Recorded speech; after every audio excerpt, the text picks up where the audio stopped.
Jacob caminaba con paso firme pero cansado. Atrás quedaban los días en casa de sus padres, las tensiones con su hermano Esaú y la bendición recibida de Isaac. Ahora, el joven patriarca emprendía una nueva etapa en su vida. El sol del desierto ardía sobre su frente, y cada paso lo acercaba más a la tierra de Harán, la tierra de su madre Rebeca, donde habitaba la familia de Labán.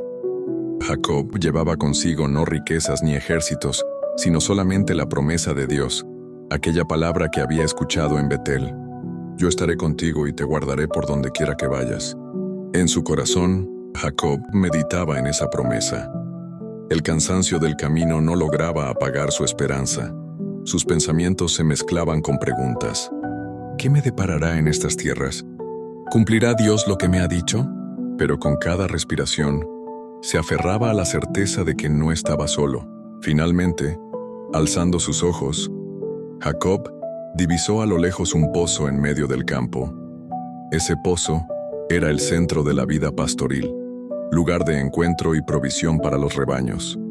Allí solían reunirse los pastores para dar agua a sus ovejas. Al acercarse, observó que sobre el pozo había una gran piedra. Era costumbre que aquella piedra protegiera el agua, y solo con la ayuda de varios hombres se podía mover. Junto al pozo, Jacob vio a 3 rebaños descansando, mientras los pastores aguardaban. Jacob, curioso y respetuoso, se aproximó y preguntó: «Hermanos míos, ¿de dónde son ustedes?». Ellos respondieron: «Somos de Harán». El corazón de Jacob dio un vuelco. Era la tierra que buscaba.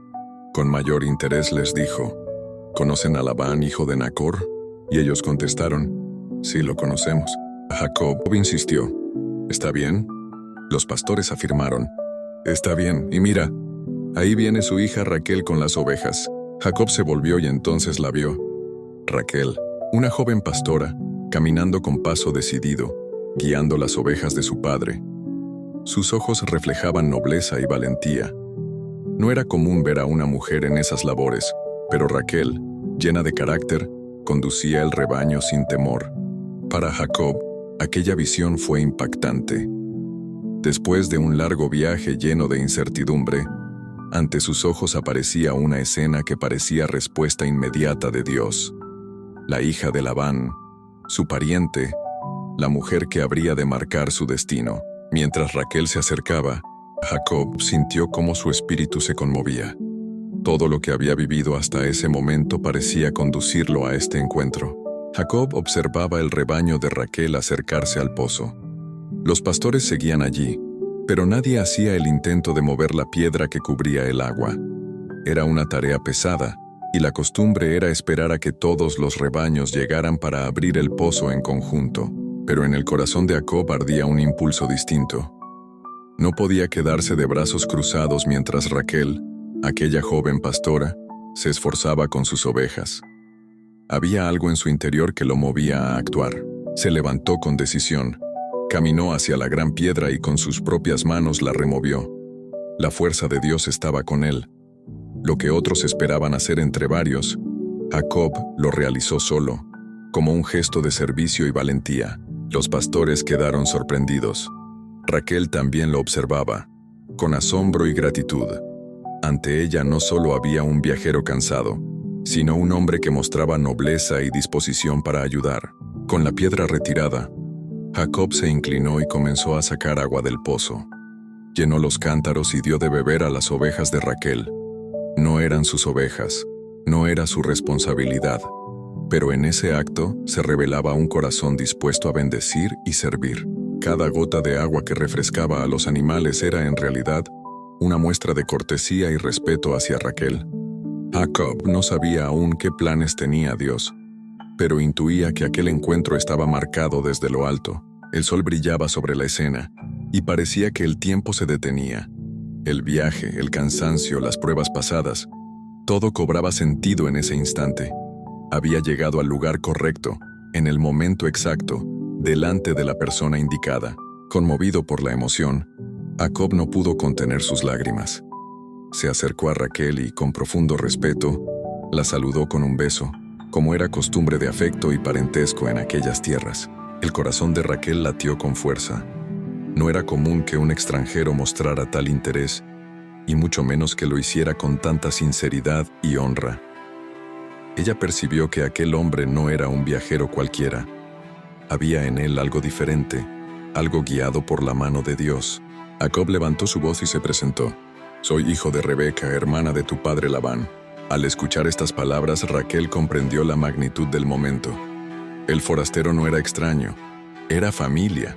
Su sorpresa se transformó en alegría, y sus ojos brillaron al darse cuenta de que Dios mismo estaba tejiendo una historia mayor. Raquel no podía contener la emoción. Con los ojos brillantes y el corazón acelerado, dejó el rebaño a buen resguardo y corrió hacia la casa de su padre. Cada paso que daba estaba cargado de asombro. Aquel viajero que acababa de ayudarle en el pozo no era un extraño. Era Jacob, hijo de Rebeca, su propia tía. Con voz entrecortada por la prisa, Raquel entró en la casa y anunció la noticia. «Padre, he conocido a un hombre junto al pozo. Es nuestro pariente, hijo de Rebeca, tu hermana». Labán, al escuchar aquel nombre, se levantó con rapidez. El recuerdo de su hermana, que años atrás había partido con el siervo de Abraham hacia la lejana tierra de Canaán, vino de inmediato a su memoria. El corazón de Labán se llenó de curiosidad y expectativa. ¿Cómo era posible que ahora uno de los hijos de su hermana hubiera llegado hasta allí? Tiempo, Labán salió al encuentro. Caminó apresurado por los senderos hasta llegar al pozo donde Jacob aún permanecía. Y cuando lo vio, no dudó en abrazarlo con fuerza. «Hueso mío y carne mía eres», exclamó Labán con alegría. El abrazo no fue solo un gesto de cortesía oriental, sino la confirmación de que los lazos de sangre eran más fuertes que la distancia y los años. Jacob, aún conmovido por todo lo vivido, se sintió acogido. Después de un largo viaje en soledad, ahora experimentaba el calor de la familia, la hospitalidad y la bienvenida. Sus lágrimas, que antes habían brotado de cansancio y emoción en el pozo, ahora fluían como señal de alivio y gratitud. Dios había cumplido su palabra, lo había guardado, lo había guiado y lo había traído hasta la casa de su parentela. Caminaron hacia la casa.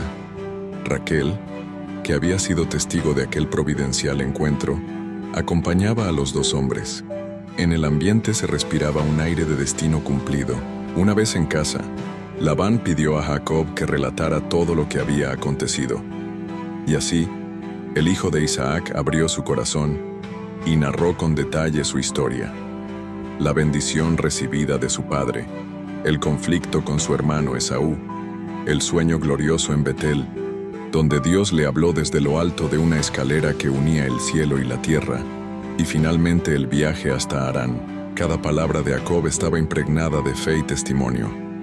No hablaba como un fugitivo temeroso, sino como alguien sostenido por la promesa divina. Mientras hablaba, la familia escuchaba con atención, reconociendo que la mano del Altísimo se movía detrás de cada circunstancia. Labán, impresionado por todo lo que había oído, reafirmó con gozo: «Verdaderamente eres de mi carne y de mi hueso. Quédate conmigo». La hospitalidad oriental se unió con el afecto familiar, y así comenzó la estancia de Jacob en tierras de Harán. Los días siguientes fueron de descanso y de adaptación. Jacob se fue integrando poco a poco a la vida de la familia. Observaba las costumbres, colaboraba con el cuidado de los rebaños, y su relación con Raquel se fue consolidando en respeto y admiración. Cada vez que la veía, recordaba aquel primer encuentro junto al pozo, el rostro iluminado de la joven pastora, la fuerza que Dios le había dado para mover la piedra y el beso fraternal que selló el inicio de una historia que marcaría el rumbo de generaciones enteras. Así el relato bíblico nos muestra cómo Dios dirige cada detalle. No hubo casualidad en aquel encuentro, no fue simple coincidencia. Fue la mano providencial del Señor guiando los pasos de Jacob, tal como había prometido en Betel. A veces los grandes propósitos de Dios comienzan en escenarios sencillos: un pozo en medio del campo, un rebaño de ovejas, una conversación inesperada. Pero detrás de lo cotidiano se esconde el plan eterno del Creador. En la vida de Jacob, ese pozo no fue solo un lugar para calmar la sed del ganado, sino el escenario de un encuentro que transformaría su destino. Allí empezó una historia de amor, de desafíos y de cumplimiento profético. Hoy, al meditar en este pasaje, recordamos que el Dios de Abraham, de Isaac y de Jacob sigue siendo el mismo. Él abre caminos, ordena pasos y prepara encuentros que parecen casuales, pero que en realidad son parte de su plan perfecto. Así como Jacob encontró en tierras lejanas la bienvenida de su familia y la gracia de Dios, también nosotros podemos confiar en que, aunque el camino sea largo y lleno de preguntas, el Señor dirige cada detalle. El pozo de Harán nos recuerda que en medio de la rutina de la vida, Dios puede sorprendernos con bendiciones inesperadas. Un encuentro, una relación, una oportunidad que nos lleva a cumplir su propósito.